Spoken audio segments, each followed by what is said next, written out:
Okay. Well, it looks like we've got a good number of folks today. So let's get started. Feel free to keep answering this question as you come in. It's always a fun one to share. Okay, let's get started today. Welcome to session 3, the third session in the Adaptation Planning and Practices course. Today we will discuss step 3, which is all about evaluating our challenges and climate-related challenges and opportunities. Today, you'll hear from me, Danielle Shannon, and my best buddy, Kaylee Marcinkowski. As always, if you want to reach out to us at any time, you have our emails, or if you're just interested to learn more about our backgrounds or want to contact anyone on our team, feel free to go to the URL featured on the bottom of the page. We'd love to chat a little bit more with you. Okay, today's agenda. This is our third lecture in the Adaptation Planning and Practices course. Today we'll focus on step 3, introducing not only the concepts behind step 3, but the variables that you'll be thinking about as you go through step 3. And finally, we'll go over the assignment and the homework that you'll be working on this week.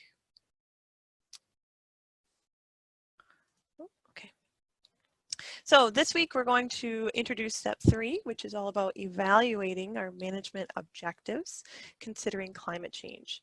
So in this step, we're bringing together the management goals and objectives that you identified in step 1 and the climate impacts that you identified in step 2 to think about how climate change will affect your management goals and objectives. So in this step, we'll weigh the challenges and opportunities that climate change presents and determine the feasibility of meeting our management objectives, considering our current management trajectory. So it's basically in this part of the thinking, we're going, before we step into how we're going to cope with climate changes, we're just going to take a second to pause and think about, can we actually achieve the goals and objectives that we've originally set out in the beginning of our project, now that we know about the potential climate change risks for our area. So in one way or another, sometimes step 3 really does feel a lot like step 2, although they really are distinctly different. So let's take a closer look here. Step 2 is about how climate change affects the place that you're working in. So how might climate change affect the area, the site, what those site characteristics? Can the site itself cope with these changes? In step 3, we really start digging into and evaluating how climate change will affect the feasibility of meeting our management goals and objectives under our current management. So in essence, can we do what we set out to do given additional stresses that are being put on the system by climate change? We keep these ideas separate on purpose because the site level vulnerability is drawn from site characteristics in step 2. Whereas our management goals and objectives will vary based on the values and perspectives of the landowner. Therefore, climate change impacts may become more difficult to achieve for some goals and objectives rather than some others. So hopefully, we're starting to make this distinction. Step 2 is about place. Step 3 is all about, can we achieve our goals and our objectives given climate change? So in step 3, we're going to be asking the following questions. This is where we're going to connect climate change to our current management. How will climate change make our objectives more or less difficult to achieve? Do our current management activities and goals seem feasible given climate change? And do we need to alter or modify anything? And that's entirely possible. Maybe we got too prescriptive in our objectives, and this is a good opportunity to go back and maybe mute some of those ideas a little bit.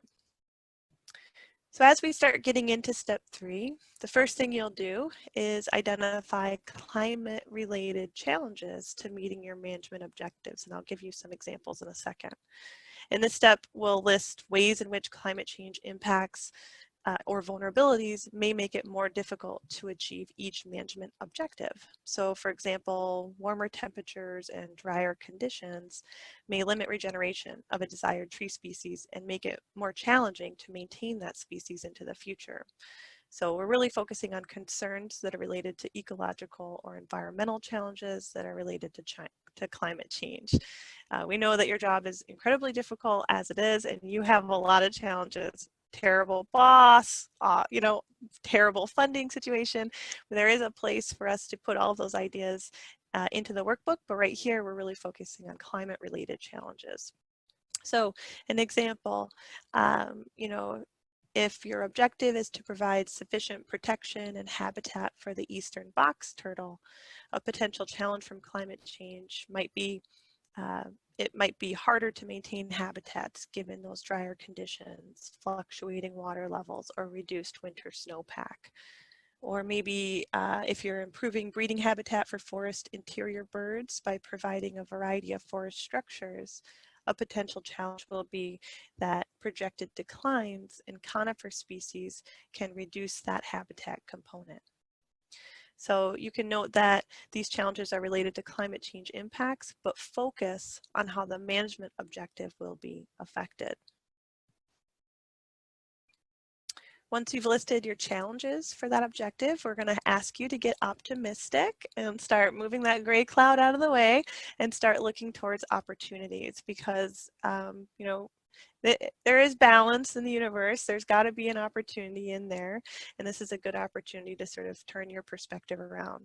So we'll ask that you list opportunities, which are things that might make it easier to achieve our management objective due to climate change. And here again, we'll focus on ways in which climate change impacts and vulnerabilities will make it easier to achieve the management objective or may create new management opportunities. Sometimes that's the easiest thing to see at first. So for example, increases in small and medium scale disturbances may help increase structural heterogeneity within a stand or landscape. So, maybe climate change is going to do a little bit of the work for us. That's kind of cool. Okay, so an example, often the opportunities will point to potential adaptation actions, but that is something we'll save for the next step. So if you have any ideas about what actions may be needed to help adapt to changing conditions, just jump ahead, write those ideas down in your notes or, jump ahead to step 4 and document those ideas. But a few examples, going back to that eastern box turtle objective. An opportunity might be that our actions to improve habitat conditions now will help to reduce the negative impacts from climate change on turtles. That's cool. Jumping to the bottom, if we have an objective of maintaining existing and develop new walking trails, an opportunity could be that new trails could be designed to reduce impacts from extreme weather. We can get ahead of that climate challenge now because we're already thinking about developing something new, so we can incorporate climate change right from the get-go. So as we begin to document these challenges and opportunities, we can really start to more clearly see how climate change will affect our project and the goals and objectives that we've set out. And it can help us evaluate if the odds are kind of stacked against us or not. So that's, after you're taking that summation of challenges and opportunities, you might start to more clearly be able to assess the feasibility. And there will be a section in step 3 where you will evaluate the feasibility of achieving your objectives given the challenges and opportunities that you've identified using current management. So thinking about business as usual, can we set out to do the things that we would normally do? And are those objectives feasible given all of the things that we've learned in step 2?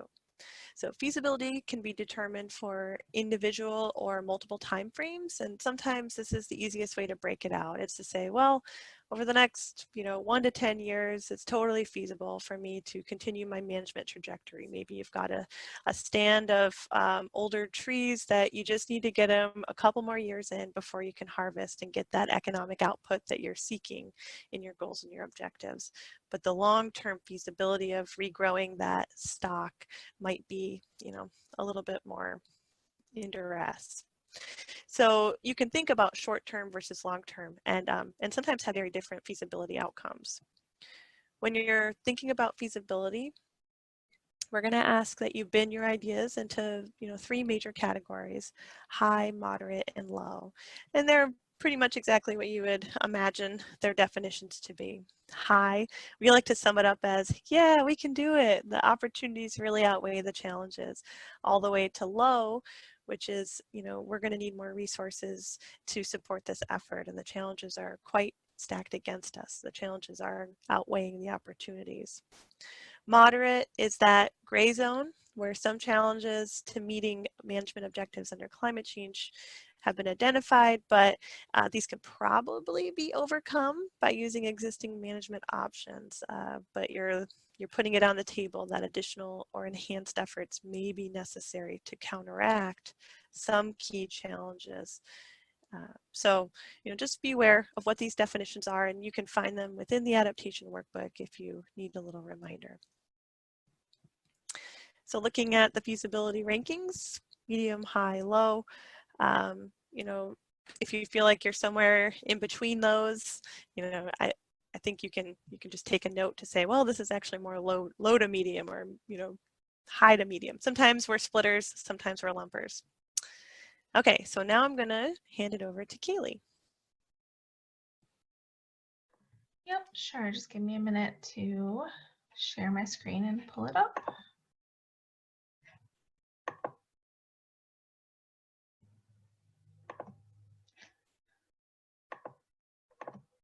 All right, can you see it as a presentation?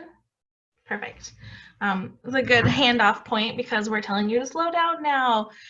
Danielle just gave us all of those instructions about step 3, where we're evaluating our management objectives. So what we want to do is slow down and think about those management objectives. Do we want to continue with them? Are we setting ourselves up to, have great success with climate change, or do we maybe need to rethink our objectives into something that is more feasible? So that's especially good to consider when we have already done the feasibility and we have something that is low feasibility. So if we look at that bottom one where our objective is to maintain existing and develop new walking trails. So we have some challenges and we have some opportunities, and we've weighed them against each other and come up with low feasibility for, maybe those challenges outweigh the opportunities.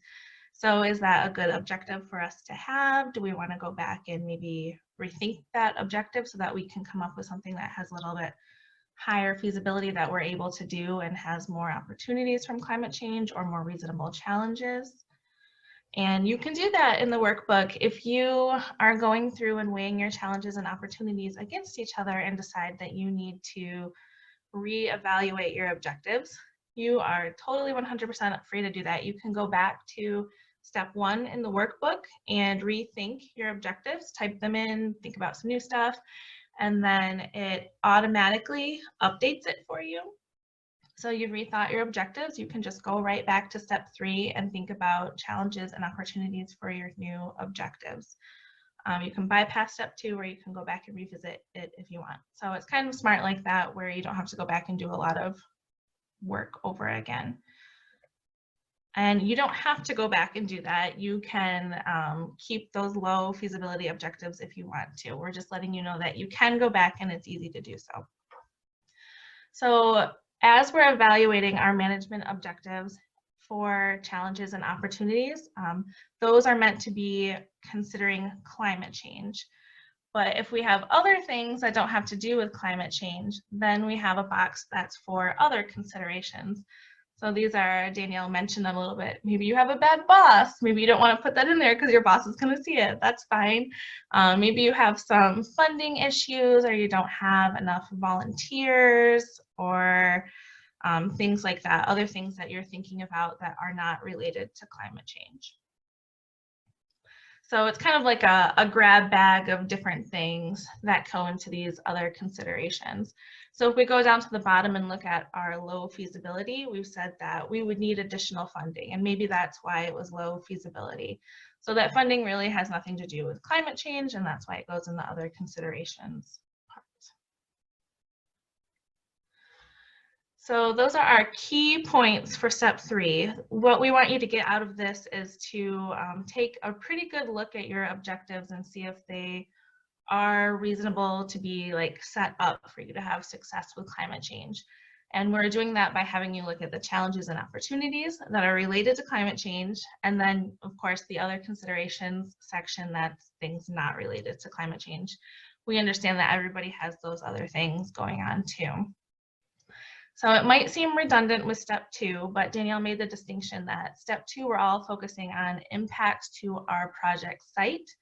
And step 3, we're focusing on impacts and overall feasibility for our objectives. So site versus objectives.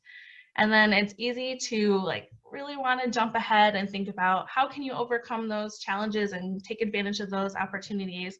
But don't do that yet. Save that for step 4 next week. If you have really great ideas, write them down, put them away. Don't move too far ahead. Does anybody have any questions?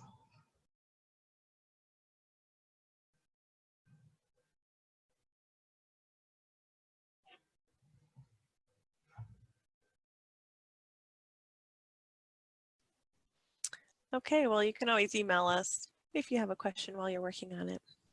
Yeah, of course. Okay, if there are no questions, I'm just going to move on. I feel like we let it sit in silence for a little bit. It's always hard to do. So as you're working in step 3 in the workbook, just a quick couple of tips. You can, of course, use the Adaptation Workbook cookbook PDF that we have and watch the recorded tutorials. So that will help you move through step 3.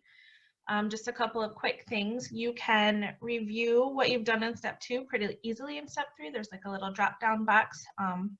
So you can just take a glance at it. You don't have to go back and work for it. And then we want you to do the challenges and opportunities for each management objective. And there's little boxes where you can add more challenges and add more opportunities if there's more than one. You don't have to just list them all out in the same, little text box. So if you are feeling like you need to reconsider your objectives, which of course you don't have to, but if you are thinking about it, you can go back to step 1 and redo that, and then it saves all of your changes. You can just move on with step 3. So for next time, if you haven't finished step 2, totally fine, nobody's judging you. Try and get that finished so that you can move on to step 3. We want you to complete step 3 before next time, and then complete the homework following step 3. And then in order to prepare for our next discussion, which is not this week, but next week, we're going to review steps 2 and step 3 and talk about climate vulnerabilities and your management challenges and opportunities. So try to have this stuff done by next Monday. And then we'll be having another lecture next Monday where we'll talk about adaptation strategies, which will be really fun. I think it's probably what everybody's been waiting for, and all your background work will come, to fruition, and you'll be able to think about those strategies. And then we'll have discussion sections next week. So the rest of this week, be sure to schedule a time to check in with your instructor. Someone should have already been reaching out to you. So take us up on that. We want to meet with you one-on-one and talk about your step 1s and step 2s. And I'd be happy to answer any more questions if anybody had them. Yeah, but that's all we have this week. It's a short lecture.